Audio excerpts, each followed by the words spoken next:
2 Coríntios capítulo 9, versículo 8. Esse é o texto áureo do nosso seminário, tá? É deste texto que nós vamos partir. Vamos nós? Quem quer ler o texto? Quem vai ler? E Deus é poderoso para fazer abundar em vós toda a graça, a fim de que, tendo sempre, em tudo, toda suficiência, abundeis em toda boa obra. Eu queria que você guardasse esse texto para o resto da sua vida. E as duas palavras-chave do texto é esta: tendo sempre e em tudo. Se nós fomos feitos e dispensados por Deus a oportunidade de termos sempre e em tudo, não é razoável que venhamos a passar por provas como a maioria do nosso povo passa. Pastor, o senhor está com uma mensagem triunfalista de que nós não passamos lutas e provas? Não, nós passamos. As lutas e as provas fazem parte, mas tem crente que a vida toda é na prova, e não é o projeto de Deus. Prova, ela é momentânea para o fortalecimento da fé, ou para um objetivo de nos honrar, ou do nome do Senhor ser honrado, não para viver eternamente em dificuldade. Então, tendo lido esse texto, eu queria que você prestasse bastante atenção. Pastor Josué, eu não sei se nós não nos preocupamos ou se vai haver isso. As criancinhas vão ter uma salinha? Não. Hoje não. Então as criancinhas vão aprender também. Amém. Todo mundo está pronto? Diga amém. Curve a sua cabeça. Coloque a mão sobre a sua testa, sua fronte. E diga comigo assim: Deus, eu quero ouvir a tua palavra, e eu quero em teu nome ministrar sobre a minha mente. Mente, eu te proíbo de todo cansaço, de toda fadiga e de toda distração, em nome de Jesus. Nós temos uma dificuldade com alguns assuntos para entender.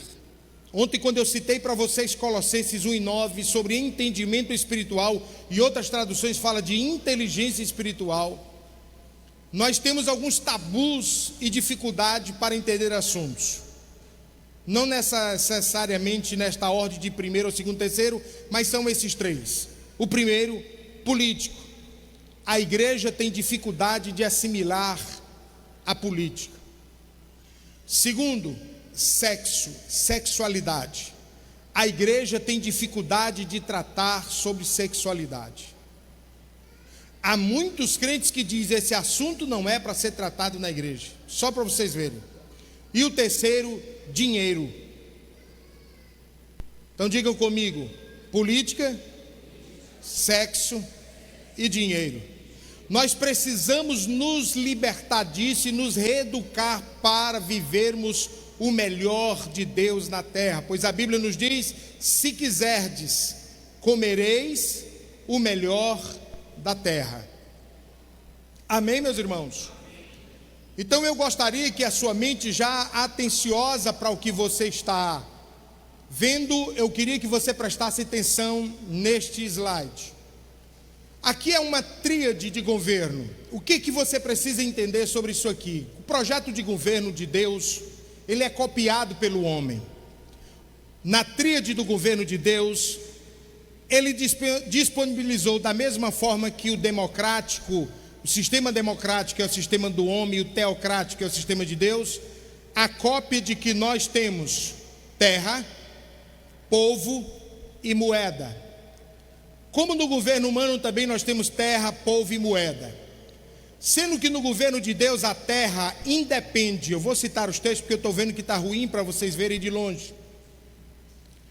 A Bíblia nos mostra em Deuteronômio capítulo 28, versículo 8, que Abraão foi abençoado porque Deus escolheu uma terra para ele. E todos nós viveremos bem se a nossa vida e vivermos aonde Deus escolheu.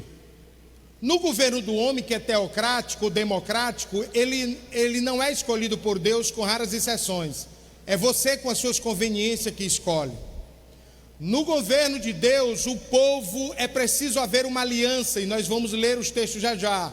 no governo democrático, para ser povo é só você ser munícipe de uma cidade, morar, ter residência ou ter nascido ou ter adquirido algum título de cidadania. A moeda no governo de Deus, Provérbios 10:22 e 1 Samuel 2:7 nos diz que é a bênção do Senhor e que enriquece. E no governo humano, a moeda, no caso do Brasil, é real, dos Estados Unidos é o dólar, o euro e por aí vai. O que eu quero mostrar para você aqui? É que quando Deus fez o governo, e essa ideia de governo, ele começa em Gênesis capítulo 1 e 26, quando diz, e o homem domine sobre tudo, governe. Eu queria que meus irmãos lessem para mim Deuteronômio, por favor, capítulo de número 10, versículo 12. Em Gênesis 1 e 26, o Senhor dá o governo ao homem para que ele domine. Se nós fomos feitos para dominar, para governar, e eu preciso primeiro que isso esteja na mente de vocês, por que nós não temos na nossa disponibilidade condição de governar? Temos pelo contrário, escassez e dependência. Deuteronômio capítulo 28, do 10 ao 12. O 10...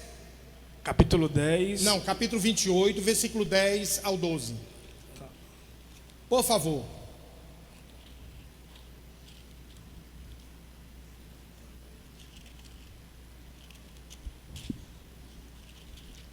Que diz assim: e todos os povos da terra verão que é invocado sobre ti o nome do Senhor, e terão temor de ti. E o Senhor te dará abundâncias de bens. Deus te dará abundância de bens. Eu acho que o irmão que vai fazer leitura, o senhor teria que vir aqui para frente por dois motivos, para que você até consiga ver o texto antecipadamente e conseguir enxergar, porque no escuro está difícil. Vem para cá. O irmão já foi até lhe ajudar com a lamparina ali, mas não vai dar certo. Fica para cá. Isso. Lê aí bonito, lê aí como quem jantou hoje, por favor. Vamos lá. E todos os povos da terra verão que é invocado sobre ti o nome do Senhor, e terão temor de ti. Sim. E o Senhor te dará abundância de bens. O Senhor te dará abundância de bens. Presta atenção ao raciocínio, continue. O Senhor te dará abundância de bens no fruto do teu ventre, e no fruto dos teus animais, e no fruto do teu solo, sobre a terra que o Senhor jurou a teus pais te dar. O Senhor te abrirá o seu bom tesouro, o céu, para dar a chuva à tua terra no seu tempo, e para abençoar toda a obra das tuas mãos. E emprestarás a muitas nações, porém tu não tomarás emprestado. Como que você vai ler um texto desse e não entender que Deus quer que você governe sobre a terra? Todos nós entendemos, por menos racionalidade que fizermos da situação, de que só manda quem tem poder de fogo, dinheiro. Até conviver com um discipulado de um judeu, eu tinha dificuldade de assimilar isso, porque eu entendia que nós tínhamos sido feitos para sofrer mesmo. Cultura evangélica de que o sofrimento é a tribulação, e a gente que ouviu muitas vezes no púlpito da igreja alguém pregar que a riqueza é do diabo e que é mais fácil o camelo passar pelo fundo de uma agulha do que o rico entrar no céu, portanto dinheiro não é coisa para nós. Não é que o texto esteja errado, não é que o texto não existe, mas é descontextualizado o propósito que Deus quer que nós entendamos. E se nós não libertarmos de uma cultura de mesquinhez, de dificuldade, nós não vamos entender que Deus nos fez para governar a terra. E sendo nós governo, precisamos ter poder na mão. E quando a Bíblia diz que Deus nos abençoou desde o nosso ventre, o que produzimos, o fruto da nossa mão, e tendo para emprestar e não para tomar emprestado, precisávamos ter um juiz de valor, de autoridade, de poder, de domínio. Então, nessa questão de governo, a única coisa que separa o teocrático do democrático é que a fonte de poder da teocracia é rei, sacerdote e profeta. A fonte de poder da democracia é legislativo, executivo e judiciário. Mas o princípio de governo é o mesmo, que foi copiado, Ctrl-C, Ctrl-V. Qual é a única dificuldade que nós vamos entender aqui? É que para mim ser povo na democracia, se eu tiver um título de eleitor, eu já sou povo, já estou até mandando, escolhendo quem governe. E no governo de Deus, não, no governo de Deus havia uma aliança. Abra comigo a sua Bíblia em Deuteronômio, capítulo de número 26, versículo 17 e o 18. Aqui começa a relação, porque se você não tiver aliança com Deus, jamais entenda o interesse de Deus de querer te dar poder nas mãos, para que você não se torne soberbo, arrogante, avarento e desenvolva enfermidades espirituais, que é o que acontece com muitos. Quem achou dos nossos irmãos? Deuteronômio 26, 17 e 18. Hoje declaraste ao Senhor que Ele te será por Deus, e que andará nos seus caminhos, e guardarás os seus estatutos, e os seus mandamentos, e os seus juízos, e dará ouvidos à sua voz. E o Senhor hoje te declarou que tu lhe serás por seu próprio povo, como te tem dito, e guardarás todos os seus mandamentos. Olha aí. Então preste atenção, porque nós não estamos fazendo uma leitura de um texto por fazer, não. A gente precisa entender o que o texto estava fazendo de compromisso conosco, para que você entenda a linha de raciocínio do que é a vontade de Deus. Deuteronômio 26 e 17 e 18, preste atenção.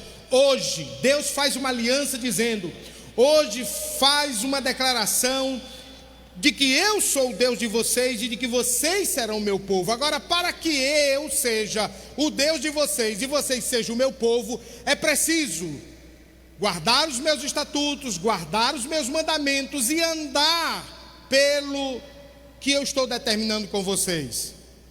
E eu poderia até não adiantar nada para vocês agora, mas quando você vai lá para Malaquias 3 e vai entender o versículo 10, o famoso texto do dízimo, você não pode ter uma compreensão de lá sem o contexto, que começa no versículo 7 de Malaquias 3.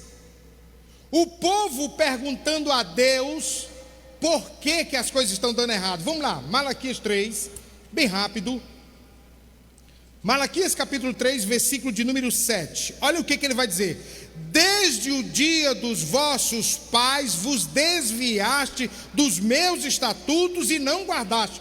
Então, se eu tinha feito um acordo com Deus de guardar os seus mandamentos e os seus estatutos, e eu quebro esses mandamentos e esses estatutos, o propósito de aliança começa a ter uma fissura. E aí que você vai entender que quando Deus está falando com o povo no versículo de número 7, ele vai dizer assim: tornai-vos para mim e eu tornarei para vós, diz o Senhor dos Exércitos. Mas eles com cinismo perguntam: em que havemos de tornar? Então o acordo que tinha sido feito lá atrás foi quebrado. Qual é o nosso problema? É que nós apelamos para a misericórdia de Deus e esquecemos que Ele é justiça. Misericórdia e justiça andam junto. Eu quero a misericórdia de Deus para as minhas finanças, mas na hora de praticar a justiça eu falho. E isso foi que eu demorei a aprender a vida toda dentro da igreja. Então não se desaperceba, por favor, preste atenção o que Deus vai falar com você a partir de agora. Então vamos lá, digam comigo: Deus nos fez para governar. Só que para governarmos precisamos zelar pela nossa aliança com Deus. Amém? Segundo, precisamos separar na nossa cabeça a diferença de riqueza e prosperidade. Digam comigo: riqueza são coisas da terra, prosperidade são coisas do céu. Abra a Bíblia de vocês, por favor, em Salmo 112, bem rápido. Salmo 112, versículo 2 e 3. Eu tinha pedido que vocês ficassem ligados comigo aqui, mas a estratégia mudou. Se você puder abrir o texto, confira para que você não diga que o texto foi deturpado. Salmo de número 112, versículo 2 e 3. Se a igreja achou, diga amém. Amém. O texto diz assim: a sua semente será poderosa na terra, a geração dos retos será abençoada. prosperidade e riqueza haverá na sua casa. Por que eu gosto da tradução Almeida Corrigida Fiel? Entre poucas, somente a Reina Valéria que eu conheço, que é fiel tanto quanto a Almeida Corrigida Fiel. Preste atenção, em todas as traduções que eu pesquisei, é fazenda e riqueza, e não prosperidade e riqueza. E eu achei que era uma mera conjugação, era semelhante, que não tinha muita importância. Só que quando o judeu me mostrou esse texto, na expressividade do que eles conhecem, literalmente na cabeça deles, riqueza não tem nada a ver com o céu, embora haja 5 tipos de riqueza. Nós temos riqueza por herança, essa não depende de Deus, é só você casar com alguém rico ou ter pais que tenham dinheiro, você vai ter riqueza. Você pode ter riqueza roubando, não era o que a Bíblia nos ensina, mas você conhece muita gente, pelo menos na televisão, toda hora saindo, que ficaram ricos roubando. Você pode ter riqueza através das loterias, da jogatina, não é o que a Bíblia nos ensina, mas tem gente que tem posses advinda disso. Você pode ter riqueza pelo trabalho, e alguns vocês podem conhecer até entre nós que estão crescendo no poder de possuir, porque trabalham muito. Mas a quinta riqueza é a dada por Deus, e como exemplo disso nós temos Jó e outros personagens da Bíblia, que Deus foi quem deu e o fez os mais ricos, ao ponto de Satanás dar testemunho, dizendo que Deus tinha feito uma cerca, e cercado a Jó, ele e a sua casa, para que ninguém o tocasse. A pergunta que eu quero fazer para vocês é: o que fez Deus dar tanto dinheiro para Jó que não dividiu com muito de nós? E até o final desse seminário você precisa entender isso para fazer fluir na tua vida de forma liberal. Prosperidade é aquilo que está relacionado ao céu, e riqueza aquilo que está relacionado à terra. Porém, nós não podemos dizer que a riqueza é do diabo, senão essas 4 outras, ou essas 3 outras das 5 que eu mencionei. Por quê? Porque a Bíblia diz em Eclesiastes, abra sua Bíblia por favor, Eclesiastes capítulo 5, versículo 19. E a todo homem a quem Deus deu riquezas e bens, e lhe deu poder para delas comer e tomar a sua porção e gozar do seu trabalho, isto é dom de Deus. Como que eu posso dizer que riqueza é do diabo com um texto desse? Quando a nossa mente é cativada para afastar de nós uma coisa, se odiarmos isto, nos distanciamos disso. É por isso que você todo dia precisa odiar o pecado, porque se você odiar o pecado, você cada dia vai se afastar do pecado. Mas a partir do momento que eu digo que riqueza é do diabo, que todo rico é do diabo, isso afasta de mim toda a possibilidade de algum dia ter alguma coisa. Mas é a Bíblia que diz que a riqueza, essa riqueza dada por Deus, é dom de Deus. Agora me perguntem, como é que eu sei a diferença? Perguntem, 1, 2, 3.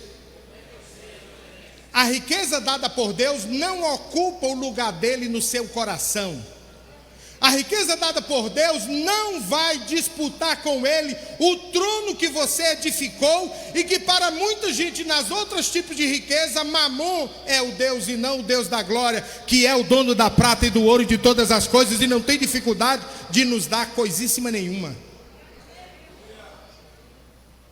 Então, entendendo isso, nós poderíamos olhar para 2 Crônicas 20:20 e dizer o que a Bíblia nos diz: ouvireis os meus profetas e prosperareis. Prosperidade vem do céu. Profeta fala do que está no céu para a terra, sacerdote fala da terra para o céu.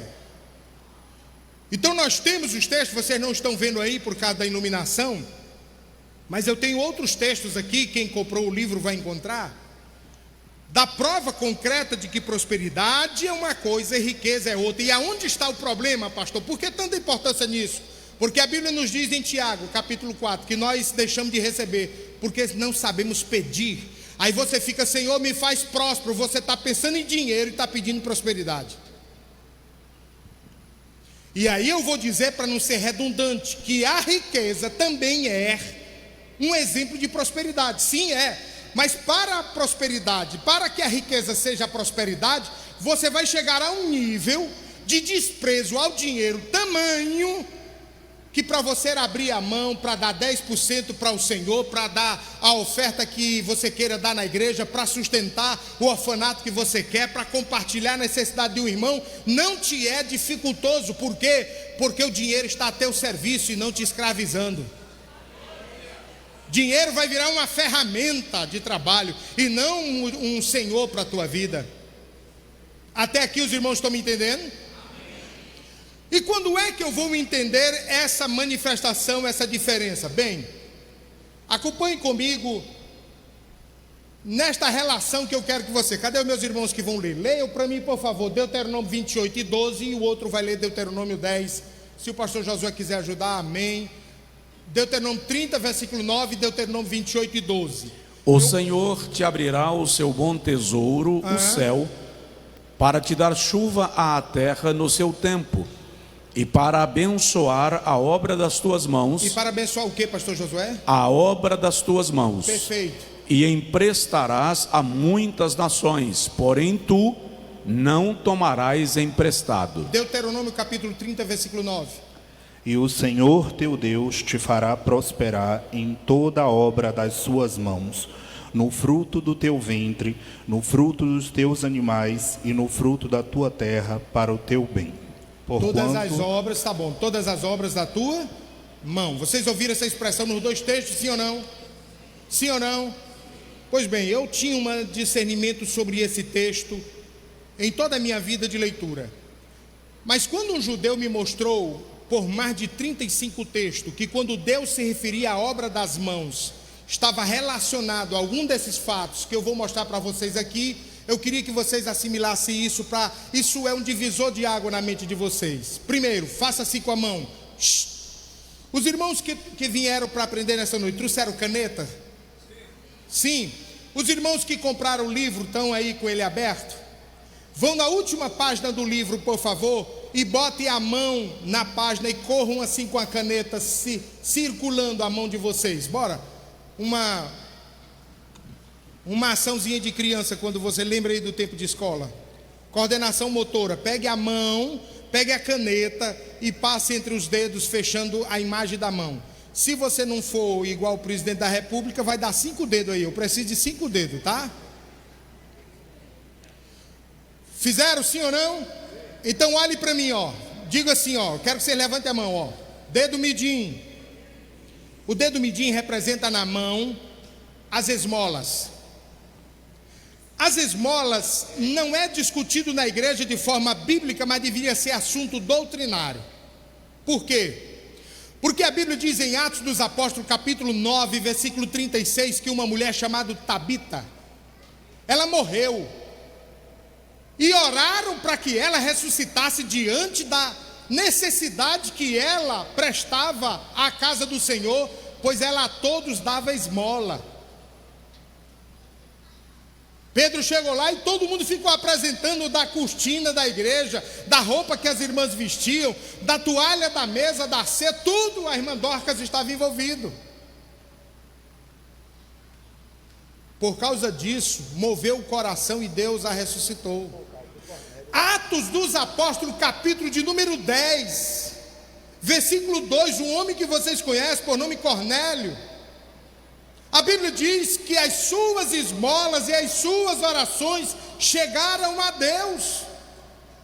E por causa da atitude de dar esmola deste homem, ele moveu um pastor em Jope para Cesareia para pregar o evangelho. Mas se eu não tivesse mais 16 textos para falar, eu tenho o decálogo bíblico da esmola. Onde está? Abra a Bíblia de vocês em Mateus capítulo 6. Olha o que Jesus diz aí. Leiam comigo o 1, o 2 e o 3 de Mateus capítulo de número 6, por favor. Guardai-vos de fazer a vossa esmola diante dos homens. A vossa esmola. para serdes visto por eles. Aliás, não tereis galardão junto de vosso Pai que estás nos céus. 2. Quando, pois, deres esmola, não faça trocar trombeta diante de ti, como fazem os hipócritas nas sinagogas e nas ruas, para serem glorificados pelos homens. 3. Em verdade vos digo que já receberam o seu galardão. Mas quando tu deres esmola, não saiba a tua mão esquerda o que faz a tua direita. Quantas vezes vocês ouviram alguém dizer na igreja: pastor, eu quero dar uma oferta, mas por favor não quero que ninguém saiba? Deixou de ser oferta. Por que, pastor, isso? Porque a oferta tem que ser testemunhal. Não existe oferta anônima. Toda oferta é um ato testemunhal, e se é um ato testemunhal precisa aparecer. Ou algum dia vocês viram testemunha que não se conhece? Mas me prove com a Bíblia, para o senhor não ficar numa argumentação. A esmola da viúva, está lá Jesus olhando para a esmola, para a oferta dela, desculpem, e os discípulos também, os discípulos de Jesus. Chega um momento de uma discussão, aonde o Jesus diz: acabou de entrar a maior oferta do culto, e os discípulos dizem: não, Senhor, houve alguém aí que deu vultosos valores. E Jesus olha para ele e disse: não, estes deram do que lhes sobrava, essa deu tudo. Por que que Jesus e os discípulos sabiam da oferta? Porque estava vendo. Mas a esmola não, é para dar com uma mão, para a outra não ver. E para quem eu dou esmola? Para quem eu sinto compaixão. Então anote aí o dedo da esmola. O dedo midinho representa a esmola. E o que é que eu sou movido para dar? Quando eu sinto compaixão. E todas as vezes que eu sinto compaixão de alguém, eu não posso tocar trombeta. Eu não posso me vangloriar de que eu fiz alguma coisa, porque se eu tiver feito, eu já perdi o galardão. Segundo dedinho, segundo dedo aí, é o anelar, é o indicador? Misericórdia. Qual é o segundo dedo aí, qual é? Anelar, digam comigo, segundo dedo, contribuição. A Bíblia diz em 2ª carta de Paulo aos Coríntios, capítulo 9, versículo 7, ninguém contribua, nem por necessidade, porque Deus ama quem dá com. Para que é a contribuição? Para que eu compartilhe uma necessidade, sem necessariamente ter sido movido por uma compaixão. Vamos dar exemplo? Vamos. Alguém aqui precisa ir a Salvador amanhã. Não é um caso de compaixão porque esse irmão não está doente, enfermo, mas é uma necessidade de ajudarmos a acontecer. Então eu não preciso ser movido por compaixão. Então isso é repartir. E todas as vezes que eu tenho a oportunidade de repartir, isso é uma semente que multiplica, porque Deus foi o primeiro que compartilhou as coisas conosco. E se nós fecharmos a mão para vermos uma necessidade e não dividirmos com aquele que precisa, nós não somos tocados pelo caráter de Deus, o DNA de Deus, que é repartir. Qual é a eficiência do segundo dedo, da evidência da partilha? A alegria. Você pode sentir compaixão, alegria na miséria alheia para que você se compadeça e dê uma esmola? Seria ridículo. Então olhe como o texto faz sentido. Na esmola eu sou movido por compaixão, na contribuição não. Eu tenho que fazer por alegria, porque você tem para dar e não para tomar emprestado. Terceiro dedo, ele representa para nós as primícias. Por que ele é representado pelo dedo maior? Porque a honra, que é o significado das primícias, é a maior de todas as nossas ações. A honra é a porta, é a chave que abre todas as portas. Quando você entende o princípio de honra, acabou. E o Senhor diz lá em Provérbios 3:9, honra-me com. O Senhor está definindo com que queria a honra. Me honra com os teus bens. E como fruto da ação da honra, o versículo 10 responde: e eu abrirei e encherei os teus celeiros. E por que o dedo é representado aí pelas primícias? Porque a primícia está mostrando que a primeira coisa que eu devo fazer Eu nunca serei aceito diante de Deus com o meu dízimo e a minha oferta, se eu der, porque eu fui movido pelo sentimento de interesse. Mas o sentimento deve ser de honra, de poder dizer: eu tenho o privilégio de contribuir, eu me sinto honrado em poder fazer isso. E se eu me sinto honrado, então vai ser a primeira parte, primícias. Romanos capítulo de número 11, versículo 16, diz que as primícias santificam o restante do que eu tenho. Então, quando eu promovo santificação nas minhas finanças, quando eu separo as primícias a Deus. Mateus 6,33 nos diz que primeiro o reino de Deus e as demais coisas nos seriam acrescentadas. Como que eu entendo o reino de Deus primeiro? Quando no meu coração, o que vem às minhas mãos, ele já está separado para Deus. Você pode até ser impedido de separar por circunstância de recebimento. Por exemplo, qual é o certo? É na hora que tu recebe o teu salário, tu tira a primeira parte e apresenta a Deus. Mas eu nem pego no meu salário, eu passo tudo por Pix ou por transferência, não tem problema. A primeira ação é essa. Sim, mas aí foi tirado do meu dinheiro alguma coisa, descontado antes mesmo que eu dizimasse. Mas no teu coração o princípio é do Senhor. E na primeira oportunidade que tu tem de cultuar, tu oferece ao Senhor as tuas primícias. E isso santifica o que você tem. O quarto dedo é a oferta. O Senhor fala da oferta em pelo menos 27 textos, mas abra comigo Deuteronômio capítulo 26, versículo 10, por favor. Deuteronômio capítulo 26 e 10, e literalmente vai falar de primícias como primeira parte, não nas primícias das primícias, mas em sendo a gratidão ao Senhor, eu devo fazer essa gratidão em primeiro lugar. Quem quer ler aí Mateus, Deuteronômio 26 e 10? E eis que agora eu trouxe as primícias dos frutos da terra que tu, ó Senhor, me deste.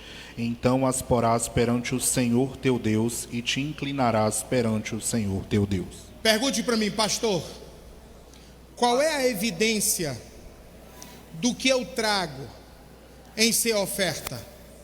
Esse versículo responde todas as perguntas que você quiser. Por quê? Porque ele diz assim: eis que agora eu trago.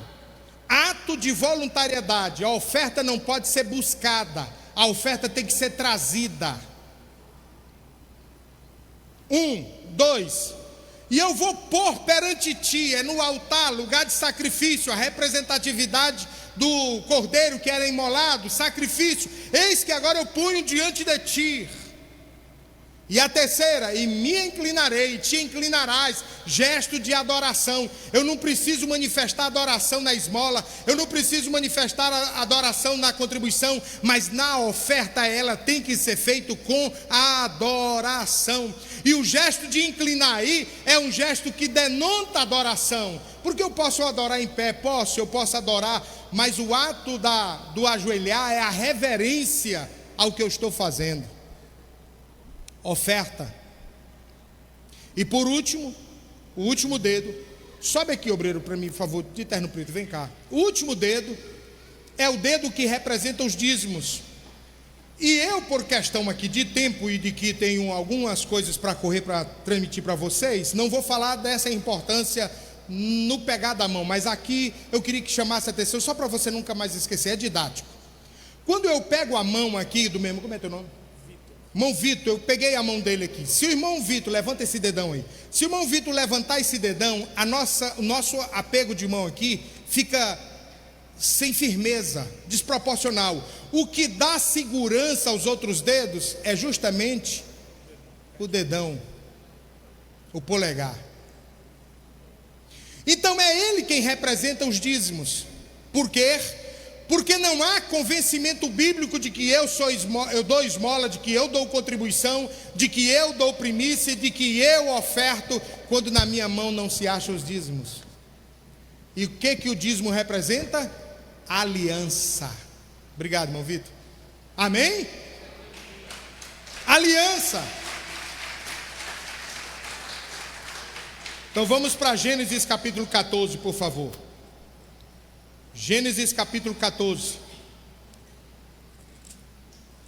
Se eu não entender isto desta forma, irmãos, eu vou ficar a vida toda do que nós já ouvimos da nossa denominação e de outros meios, alguém dizer que dízimo é uma prova de amor, se você não sentir, não dê, dá se você sentir.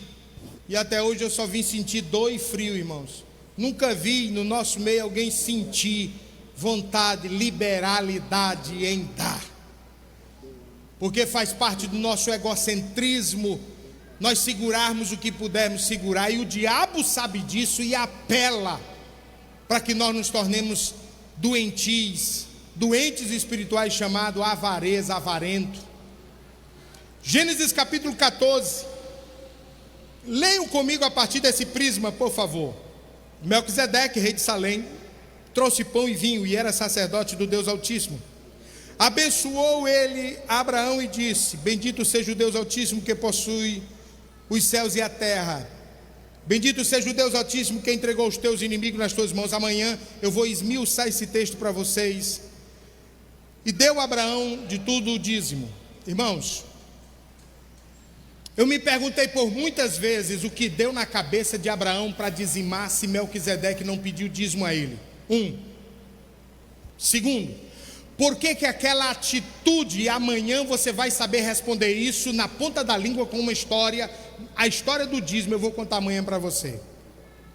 Mas sintetizando para fechar os 5 pontos, havia, quando um súdito estendia a mão para o seu senhor, para o rei a quem ele servia, ele recebia do rei proteção, e ele fazia com aqueles que lhe devolviam a 10ª parte uma aliança de proteção. Em toda a história da devolução do dízimo, ela está relacionada à proteção. É por isso que quando você olha para Malaquias capítulo 3, você se prende no 10, mas a revelação é o 11. Quando no versículo 11 de Malaquias 3, ele diz assim: e por causa de vós repreenderei o devorador. Então é uma aliança de proteção. E nesta aliança ele vai dizer no capítulo 15, versículo de número 18 de Gênesis: e naquele mesmo dia fez o Senhor uma aliança com Abraão. E a pergunta é: o que moveu o coração de Deus para querer fazer uma aliança com Abraão? O que moveu o coração de Deus para querer fazer uma aliança com Abraão? Pela primeira vez Deus achou um terráqueo, um terrestre, um homem que quisesse dar e não pedir. Eita, preste atenção. Nós nos ajoelhamos para pedir. Abraão recebe a presença do sacerdote, e quando poderia ter pedido, diz: eu quero é oferecer. Aleluia. E no ato de liberalidade dele oferecer, Deus diz: ei, eu quero aliança com esse homem. Esse é diferente dos outros. Eu quero uma aliança com este homem. E na hora que você entender isso, você vai entender, irmãos, quem é que quer amizade com sanguessuga? Quem é que quer amizade que você só senta perto dele ou se aproxima dele e ele está se aproveitando de você? Ou seja, isto é característico do inimigo das nossas almas, não de Deus. Por quê? Porque Deus começou uma relação com você dando. Digam comigo: Deus começou uma relação comigo dando o que Ele deu. Porque Deus amou o mundo de tal maneira que deu, e não deu qualquer coisa, deu o sangue de Jesus pela sua vida e a proteção para que você fosse comprado por mais alto preço. Então, a partir do entendimento que você tem os frutos da sua mão, aí você vai entender agora o que é a justiça. Por quê? Porque nós falamos da justiça de Deus, todo momento da justiça de Deus. E eu queria que você entendesse que quando você tem nas mãos, e eu vou, por questão de tempo, usar dos 5 frutos da mão, das 5 obras da mão, apenas 2. Nós temos a oferta e nós temos o dízimo. Nesta balança que é seguro por uma mão de justiça. Abra a Bíblia de vocês, por favor. Segunda carta de Paulo aos Coríntios, capítulo 9. Nós vamos falar do contexto e do texto, senão vocês podem pensar que é só pretexto. Vamos lá. 2 Coríntios, capítulo de número 9. Leiam comigo o versículo 7, para vocês verem que está falando de distribuição, de repartir, de dar. Leia o 8, 9 e o 10, que é o que me interessa. Vamos lá. O 9 e 7, né? 9 e 7. Tá. Eu só estou fazendo o contexto para você entender o 10. Vai. Cada um contribua segundo propôs no seu coração. Está falando de contribuição. Continue. Não com tristeza ou por necessidade, Pronto. porque Deus ama o que dá com alegria. Pronto, vai. E Deus é poderoso para fazer abundar em vós toda a graça, a fim de que, tendo sempre em tudo toda a suficiência, abundeis em toda boa obra. O 9. Conforme está escrito. Conforme está escrito. Espalhou. Deu aos pobres. A sua justiça permanece para sempre. A sua o quê? Justiça. A sua o quê? Justiça. A justiça aí é de quem? Sua justiça. Sua justiça. Porque nós temos a mania de apelar para a justiça de Deus. Isso é fácil. Mas Deus está perguntando hoje no seminário de vida abundante: e a sua justiça? Então, a partir do momento que eu sou justo, a coisa muda. Salmo de número 34, versículo 15, por favor. Salmo 34 e 15.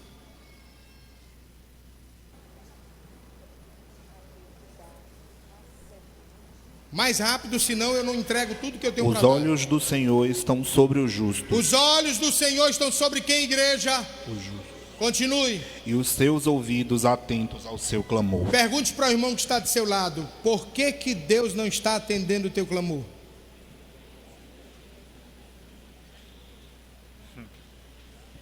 Lê de novo aí o início do versículo 15.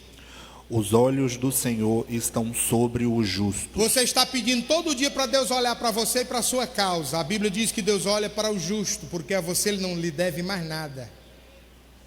Lê o 17. Os justos clamam. O justo o quê? Clamam. E aí? O Senhor os ouve. E o Senhor? Os ouve. Quem é que clama? Você está sendo justo? 19. Muitas são as aflições do justo. Não existe triunfalismo aqui. Os justos sofrem. Mas tem um detalhe, continue lendo o texto. Mas o Senhor o livra de todas. Quem é que livra? Por que você está preocupado com a prova se o Senhor é quem livra? Se você não for justo.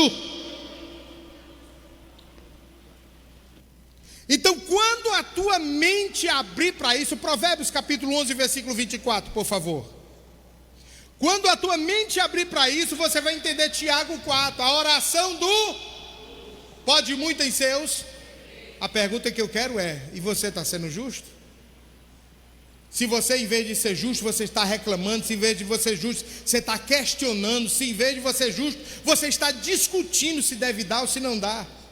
O Senhor oportuniza a você uma oportunidade, parece redundante, mas é o óbvio, de você ajudar e você fecha a mão.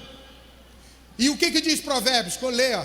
Ao que distribui mais, a quem distribui mais, se lhe acrescenta. Se lhe acrescenta. E ao que retém, mais do que é justo, é para a sua perda. Ai, Pai. Você já imaginou quantas vezes Deus usou da oportunidade para te abençoar e mandou alguém com necessidade na tua porta, e em vez de você abençoar, você diz que Deus te abençoe? E não era para Deus abençoar, era para você abençoar. Era para você abençoar. E você perde a bênção porque você não entende da oportunidade que Deus te oferece. Alguém está entendendo? Diga amém. Então nós vamos entender a partir de agora o que é oferta, para que você entenda que tem muita coisa que você está fazendo que não é oferta e você está chamando de oferta. Se você tiver entendido os 5 frutos da mão, você pode estar dando esmola e chamando de oferta. E aí você está querendo a recompensa da oferta e não vai receber porque você deu foi esmola. E eu queria só perguntar, se não for constranger vocês, se vocês sabem que todo crente tem um banco celestial. No banco celestial tem uma conta. Vocês sabem disso, sim ou não? Tem? Está na Bíblia. Todo crente tem uma conta no céu. E tem gente que está com a conta robusta, mas tem gente que está com a conta zerada, mas ainda não está ruim. Ruim é os que estão devendo. Está no vermelho com Deus. E se você entende isso, agora a sua mente precisa ser trabalhada para mudar. Quer dizer que eu posso estar dando esmola, chamando de oferta, mas não é oferta? Não, ele cai na conta da esmola. Você pode estar contribuindo e chamando de dízimo e não é dízimo, cai na conta das contribuições. Mas se você ofertar pelo princípio e a forma correta de ofertar, cai na dispensação da oferta, e você é obrigado a colher os frutos e os dividendos da oferta. Foi isso que demorou eu aprender, e é isso que transformou a vida minha e da igreja que eu pastoreio. E não é só delas duas ou desses dois, eu e a igreja, é mais de 1000 igrejas que eu já passei e que houveram e há testemunho de mudança, porque Deus não está interessado em meter a mão no teu bolso. Deus está te fazendo conhecedor de uma revelação que diz: meu filho, como é que eu sou o dono da prata e do ouro, eu estou preocupado com a 10ª parte ou com uma oferta que tu possa me dar. Enquanto tu está preocupado com a minha casa, se está terminada ou não está, eu já preparei uma para ti, em que a rua, na porta não passa, não é calçamento não, a rua é de ouro. Se tu mora sem proteção, aqui eu já preparei para ti um muro de jaspe, aleluia. Então mude a mentalidade, porque quem está interessado em ajudar vocês e ver vocês de modo diferente é Deus. É Deus. Então, como é que eu entendo que é a oferta? A oferta, para ser oferta, ela precisa de 3 características. Ela tem que ter finalidade, ela tem que ter motivo e ela tem que ter valor. E nós não pensamos isso, nós achamos que dando qualquer coisa podemos chamar de oferta. Abra a Bíblia de vocês em Êxodo capítulo de número 25, por favor. Êxodo 25. Então, Êxodo capítulo de número 25. Versículo 23 não, versículo 1 do capítulo 25. Disse o Senhor a Moisés: fala aos filhos de Israel que me tragam, se vocês estiverem com a Bíblia aberta, me digam o que tem aí. Uma oferta alçada de todo homem cujo coração se mover para isto, ou seja, para ofertar. Dele recebereis a minha oferta. Esta é a oferta. Tem mais dúvida de que está tratando de oferta? Daquele que recebereis, e vocês vão receber deles, digam comigo: ouro, prata, bronze, estofo azul, púrpura, carmesim, linho fino, pele de cabra, pele de carneiro, tintas vermelhas, peles finas, madeira de acácio, azeite para a luz, especiaria para o óleo da unção e para o incenso aromático. Meu Deus. Pergunta para o irmão que está do seu lado aí, sem zangar ele. Pergunta assim: o que tu dá de oferta? Pergunte: o que tu dá de oferta? Dá para comprar uma dessas coisas aí? Então, como é que você botou na cabeça que 25 centavos, 10 centavos, R$1, R$2 é oferta? Criaram na nossa cabeça uma cultura de complemento de caixa. A gente dá o dízimo e tira uma contribuição, e essa contribuição nós chamamos de oferta. E você literalmente vai aprendendo errado a uma vida adulta cristã, sem chegar à maturidade, e dando na casa do Senhor algo errado, chamando de oferta. E pasmem, treinando suas crianças para a miséria. Por quê? Porque quando o menino te pede oferta, tu tira a menor moeda e dá a ele, quase que para não viciá-lo a pedir mais. Aí você já ensina dando moeda, e isso cria uma cultura na cabeça da criança, que ela vai chegar à adolescência, à juventude, à vida adulta, trazendo para a igreja o que sobra da fila do banco, ou o que sobra da mercearia, do supermercado, e que você bota lá perto da marcha do carro já para servir para isso. E o que às vezes você não tem vergonha é de dar como oferta o que não serve para pagar 1 hora do estacionamento do teu carro no shopping. Mas você quer as bênçãos de Deus, mas você pede as bênçãos de Deus, e Deus, você está me tratando menos do que vale o teu carro, por 1 hora de estacionamento, e me chama isso de honra ao meu nome?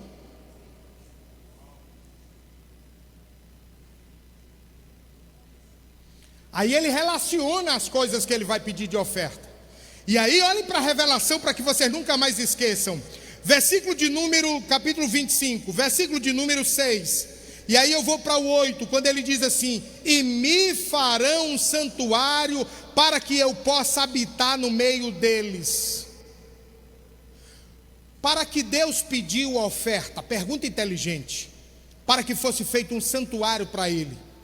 E a pergunta que eu não achava lógica era: e por que tinha que ser para o santuário? Você vai aprender nesse seminário. Já eu fecho a linha de raciocínio. Mas presta atenção, ele está pedindo para a construção do santuário, porque o dízimo nunca foi para a construção de templo. O dízimo tinha uma finalidade levítica. O dízimo que não é apenas cantores, ou que cantor não é levita tão somente. Levitas são todos que trabalham na casa do sacerdote, dos porteiros, dos cantores, de quem ajudava, todos. E o Deus tinha dito o seguinte: olha, os dízimos vai ser para sustentar alimento, e não deixe passar na minha porta viúva, órfão, necessitado. Então, se nós não construímos com dízimo, como vamos construir com oferta? Se culturalmente aprendemos a ofertar que não dá para pagar a luz da igreja, se tiver ar-condicionado vai ficar no déficit, porque nós nunca fomos ensinados a ofertar. Pastor, eu não posso acreditar num texto isolado desse. Não é isolado não. Vamos para o texto do capítulo, ainda em Êxodo, capítulo de número 33. Por favor, 35 e 21 de Êxodo, 35 e 21. 35 e 21. O texto diz assim: e veio todo homem cujo coração o moveu, e cujo espírito impeliu, e trouxeram oferta para a obra da tenda da congregação. 2, tem mais? Vamos para o capítulo seguinte, 36, versículo 3. Versículo 3 do 36 diz assim: estes receberam de Moisés todas as ofertas que os filhos de Israel haviam trazido para a obra do serviço do santuário. 3. Como teologia a gente não pode explicar nada menos do que 3 versículos, eu quero te dizer que eu encontrei 211 versículos na Bíblia que diz que as ofertas são para o santuário. E você só vai entender isso quando eu fechar o tema. Por que para o santuário? Deus definiu para cada coisa uma finalidade. E agora ele está falando de balança de justiça. Então eu estou te dizendo o quê? Que as minhas ofertas eu vou receber em gesto de adoração. Vocês me farão um santuário para que a minha glória apareça entre vocês. Aleluia. Amém? Segundo ponto que vocês precisam entender da oferta: a oferta tem que ter motivo. Vamos para a Bíblia Sagrada, Deuteronômio, capítulo 26. Quando o Senhor estipulou as ofertas, Deuteronômio, capítulo 26. Eu li, aliás, o meu irmão ali, o Vitor, leu no versículo de número 10, 26 e 10. E para você entender que está no mesmo texto, para explicar o texto, eu preciso do contexto. Versículo 10, ele foi dizer assim, ó: eis que agora eu trago as primícias, as ofertas dos frutos que tu me deste, ó Senhor. Então as porás perante o Senhor teu Deus e prostrarás perante ele. Então eu disse para vocês que o versículo 10 é a representatividade do que é as ofertas. E o versículo 11: alegrar-te-ás por todos os bens que Deus tem dado a ti e à tua casa. Então digam para me ouvir: as minhas ofertas, elas têm uma origem. É quando Deus me der um bem. Aí, porque eu recebi bem, eu vou agradecer, honrar a Deus porque recebi um bem. Olhe como a lógica fecha, preste atenção. Foi isso que eu tive trabalho para explicar em Piracuruca para os irmãos. Eu disse para eles o quê? Escute. Se eu compro uma casa, dou uma oferta. Se eu compro um carro, dou uma oferta. Se eu fecho um negócio num terreno, eu dou uma oferta. Se eu abro um negócio, um comércio, eu dou oferta. Presta atenção. todo momento eu estou recebendo um bem e estou dando uma oferta como gratidão e testemunho do bem que eu recebi. Como que você vai dar oferta se não tem bem coisa nenhuma?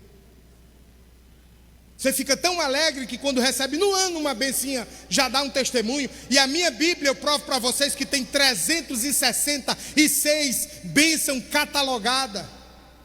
Daria para você receber todo dia uma e sobrar uma por ano. Todo dia ainda sobrava uma. No dia que você recebe, faz um culto de ação de graça, porque foi uma loteria. E o Senhor te preparou para que você recebesse bênção, bênção, bênção, bênção, e estivesse as tuas mãos cheias de bênção. Então, a partir desse entendimento, ele está dizendo, por todos os bens. E aí você acha que bens é só simplesmente carro, casa. E a Bíblia chama a nossa saúde de bens, os nossos filhos de bens.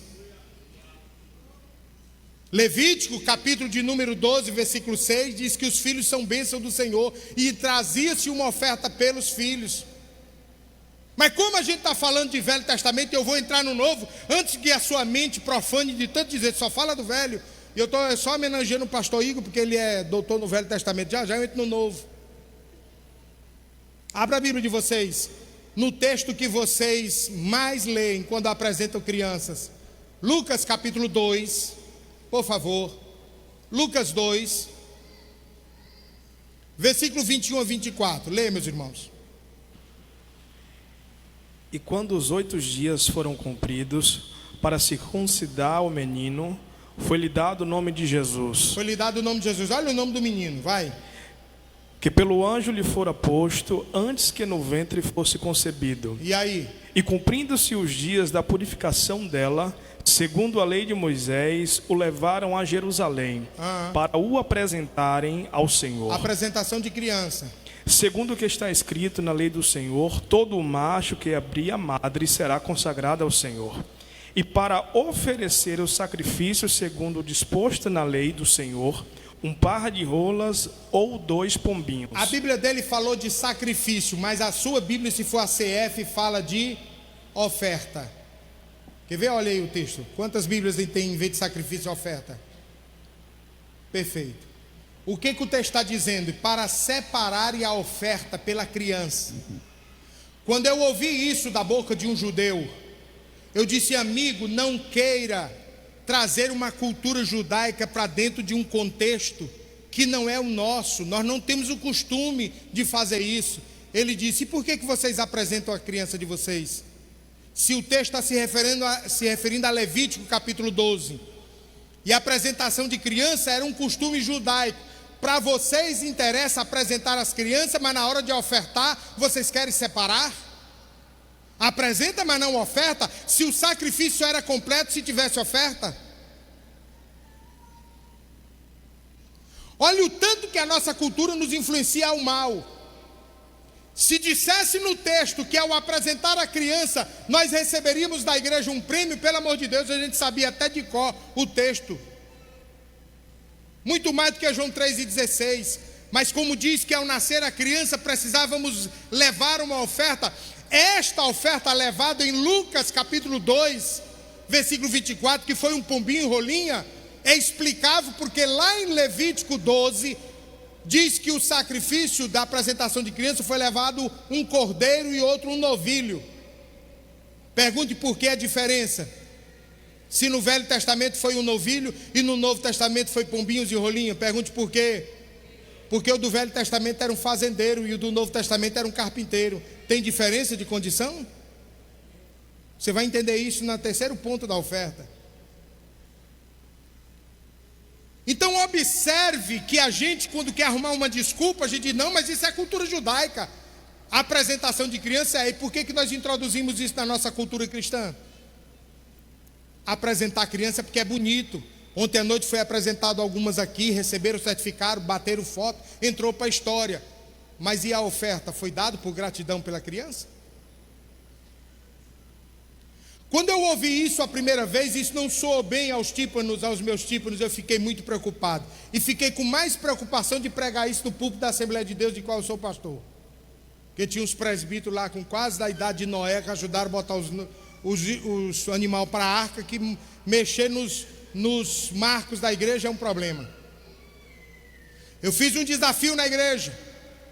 Todos aqueles que apresentaram as crianças e não trouxeram oferta, preste atenção por favor, e disse eu pregando. Todos que não deram oferta, eu quero convocar vocês para que a gente faça um culto de gratidão a Deus pelos filhos de vocês. Eu estava terminando uma mensagem, uma irmã se levantou e caminhou à frente e disse: pastor, eu não posso trazer a oferta. Eu digo, por quê? A irmã não está tendo condição. Ela disse, não, porque quando eu apresentei meu filho, eu queria que ele fosse um pregador da palavra de Deus e um obreiro. E hoje o senhor sabe, eu sabia a situação, está preso. Como é que eu vou me alegrar? Eu digo, olha minha irmã, eu não sei, saiu da minha boca, não estou nem pregando isso para vocês. Isso talvez foi porque a senhora não ofertou, não agradeceu, que o diabo tomou conta. Aquilo saiu assim de uma forma inespontânea. E ela foi para o coração e disse, então se foi por isso eu vou agradecer. Eu vou dar a minha oferta de gratidão e vou determinar que o meu filho vai vir aqui para agradecer também. 17 dias depois que ela deu a oferta e nós fizemos a apresentação ou reapresentação, o filho dela estava dobrando o joelho e aceitando Jesus no púlpito. Várias crianças, adolescentes e pessoas afastadas da igreja voltaram depois que trouxeram ao Senhor gratidão pela vida delas. Deus está falando com muita gente aqui hoje. Receba se você tiver o Espírito de Deus para entender quando Deus fala. A Bíblia nos diz em Levítico capítulo 14 que a nossa saúde é um bem. Mas você algum dia agradeceu a Deus pela sua saúde? Abra a sua Bíblia no Novo Testamento, que você já deve estar cansado de ouvir o Velho. Mateus capítulo número 8, por favor. E quem quiser está lá no livro, mas em Lucas e Levítico capítulo 14, versículo de 11 ao 12, fala o que eu estou falando do novo. Mateus capítulo 8, por favor, do 1 ao 4. E descendo ele do monte, que tem? Seguiu uma grande multidão. E eis que veio um leproso e o adorou, dizendo, Senhor, se quiseres, pode me tornar limpo. E Jesus, estendendo a mão, tocou-o, dizendo, quero ser limpo. E logo ficou purificado de sua lepra. Disse-lhe então Jesus. Quem foi que disse? Jesus. Olha, não o digas a alguém. Não digas a alguém. Outra Bíblia diz, não digas a ninguém. Mas vai, mostra-te ao sacerdote e apresenta-te a oferta. Apresenta o quê? A oferta que Moisés determinou para lhe servir de testemunho. Para lhe servir de quê? Testemunho. Então preste atenção vocês. O texto diz assim, ó, não conte para ninguém, leve uma oferta para que sirva de testemunho. Você vai curado, não traz a oferta e quer o microfone para contar o testemunho, quando o Senhor disse que não era para contar, era para dar a oferta. Quem serve de testemunho não é o que tu fala, é a tua gratidão manifestada em forma de oferta.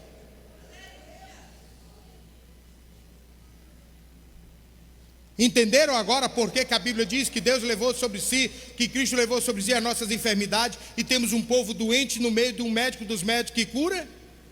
Porque todas as vezes que você é curado, nem agradecer você sabe.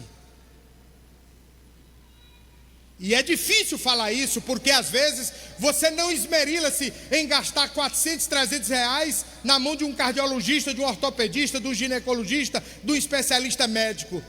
Mas talvez se reunir a tua vida toda, tu nunca deu de gratidão a Deus uma oferta o suficiente para pagar uma consulta médica.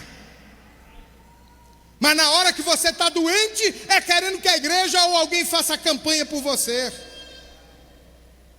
Quantos aqui escaparam do Covid? Diga amém. Tudo devendo oferta.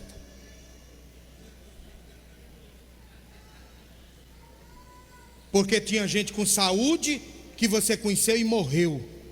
Tinha gente que você olhava dizendo, não, fulano. E tinha outro que você dizia assim, se esse aí a Covid passar no quarteirão, ele morre, ele está vivo. E quem você pensava que estaria vivo está morto. Por quê? Porque esses mistérios de Deus ninguém entende. Terceiro, para que você entenda a oferta. Terceiro, tem que ter valor para ser oferta. Abra comigo Deuteronômio 16 e 16. Deuteronômio 16, 16. 3 vezes no ano, 3 vezes no ano vocês vão comparecer todo homem entre ti aparecerá perante o Senhor teu Deus, no Nas lugar festas. que escolher, na festa dos pães ázimos, e na festa das semanas, e na festa dos tabernáculos. 3 oportunidades eu vou dar para vocês fazer essa oferta. Leu 17. Cada um conforme ao dom da sua mão, Cada um vai ofertar conforme o dom da sua mão. conforme a bênção do Senhor teu Deus que lhe tiver dado. Então diga para mim, ouvir bem alto para ver se o diabo treme lá no inferno. Diga, a oferta tem 2 parâmetros, 2 formas de aferir. Digam comigo, o que eu tenho na mão. Primeiro motivo, primeiro critério é o que eu tenho na mão. E segundo, o tamanho da bênção que eu recebi. Então olha como nós somos pobres porque queremos.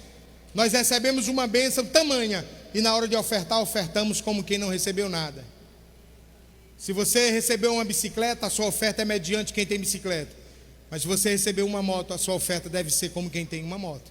E se depois Deus lhe der um carro, você vai ofertar como quem tem um carro. Olha, preste atenção como está crescendo os bens e está crescendo a oferta. Não haverá falta de bens na tua casa e nem de oferta na casa do Senhor para honrá-lo. Então pare com essa ideia de que a oferta é qualquer coisa. Não sei quem inventou isso, mas está aí o texto, eu estou te provando que a oferta tem valor. E o maior interessado em te dar uma quantidade generosa é o Deus que te fez coração grato. Porque segundo a gratidão do que recebeu, você saberá ofertar. Com a medida com que queres ser medido. Essa é a regra. Esta é a régua daquilo que Deus nos promete. Até aqui vocês entenderam? Então digam para mim, a oferta tem que ter finalidade, tem que ter motivo e tem que ter valor. Aprenderam a ofertar, sim ou não? Perfeito. Então nós vamos para o último slide para nesta noite nós encerrarmos. Escute, a Bíblia nos registra pelo menos 28 tipos de oferta. Nestes 28 tipos de oferta, havia uma oferta específica. Ela era chamada de oferta de remir. Esta oferta é tratada pelo menos 32 vezes na Bíblia Sagrada. É desta oferta que a expressividade remidor, remissão, aparece. Mas eu preciso meio que mesclar aqui um pouco de ortografia com direito. E nós temos no direito 2 expressões de remissão. No Código Penal Brasileiro, remissão com C cedilha é a remissão em que o apenado sofre uma detenção, sofre grade, ele vai ter que pagar a pena. A remissão com 2 S é a remissão que aquele que cometeu o crime ou infração, ele venha dar uma fiança, ou seja, é um crime afiançável. E ele, ao pagar esta fiança, ele não vai para a cadeia. Esse princípio, ele é bíblico e ele é manifestado em toda a lei judaica. E todas as vezes que alguém pecava, o pecado precisava ser redimido com remissão de morte. Por isso que o cordeiro morreu. Por isso que a remissão de pecado é com C cedilha. Mas aquela remissão que eu cometo, aquela ação de culpa, e eu queria que vocês entendessem isso melhor, lendo Levítico capítulo 5, por favor. Abra sua Bíblia. Você vai ver literalmente o que diz a diferença do texto. Versículo 14 em diante.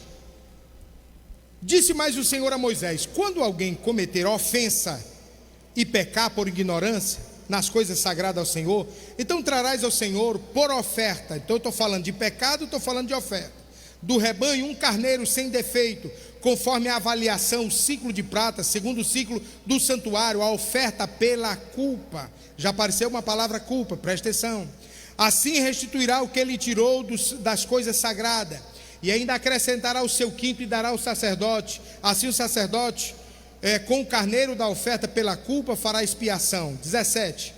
E se alguma pessoa pecar e fizer contra algum dos mandamentos do Senhor, ou contra os mandamentos do Senhor, aquilo que não se deve fazer, ainda que não soubesse, contudo será culpada.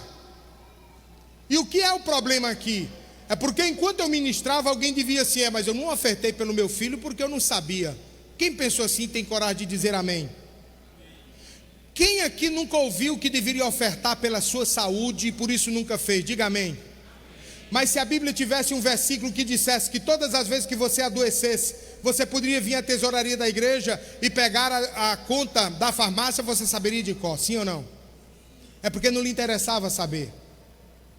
E o texto diz: ainda que você não soubesse, contudo isso não vai lhe redimir a sua iniquidade. Do rebanho você vai trazer ao sacerdote um carneiro sem defeito, conforme a tua avaliação, oferta pela culpa. Então nós temos dois tipos de coisa aqui para ser separada, para você não pensar que nós estamos à beira de um crime que cometeu a Igreja Católica cobrando por pecado. Resumo, olhe para a tela. Quando eu disse para vocês que a oferta precisava ser entendido como para o templo, olha para essa primeira imagem aqui, por favor, ó, aqui. Oferta, digam comigo, oferta, templo. Quem primeiro deu uma oferta? Digam comigo, quem primeiro deu uma oferta? Deus. Qual a oferta que ele deu? Jesus. Ele deu uma oferta para construir um templo. Quem é esse templo hoje? Eu e você. E quem é o Deus que habita neste templo? O Espírito Santo. Entendeu você agora porque que a oferta é para o templo? Quem começou essa regra foi Deus, fazendo construir eu e você para que o Santo Espírito habitasse. Então, a partir do momento em que eu cometi um pecado contra Deus, Deus ofereceu um cordeiro como oferta. Escute isso, por favor. Quando eu cometi um pecado, Deus oferecia para o meu perdão um cordeiro, oferta, Jesus Cristo, amém? Mas eu também peco, eu também cometo culpa, não pecado que é contra Deus, mas culpa. Culpa de quê? Contra os homens. Entendeu por que agora o Senhor disse lá em Mateus capítulo 5, 23 e 24: quando tu fores deixar a tua oferta e lembrar que tem alguma coisa contra o teu irmão, porque eu quebrei o vínculo do relacionamento, eu tenho culpa. Segundo, a igreja, tantas coisas que a igreja decidiu e que eu desobedeço por minha culpa. Então, se isso não é fácil vocês entenderem, eu queria de forma prática fazer uma pergunta para vocês. Olhe para mim. Quem aqui já foi multado por um guarda de trânsito? Quem já foi multado por um guarda de trânsito? Quando você foi multado, a intenção do guarda era lhe fazer consciente do erro que cometeu e não cometer mais, ou era tomar o seu veículo? A primeira ou a segunda? Primeira. Assim é a oferta. A oferta de remissão com C cedilha era uma oferta trazida com o propósito de fazer você consciente para nunca mais deixar de fazer. Você entendeu, sim ou não? Quando Deus estipulou uma oferta pelo teu pecado, Ele deu Jesus como cordeiro. Mas quando você foi feito consciente do teu erro, você precisa saber que ao errar, você precisa apresentar uma oferta de remissão com 2 S, remissão de culpa, remissão porque deixou de fazer o que deveria ser feito, porque a Bíblia diz que aquele que pode fazer o bem e não faz, o que acontece? Então nós precisamos ter consciência dos nossos erros, entenderam sim ou não?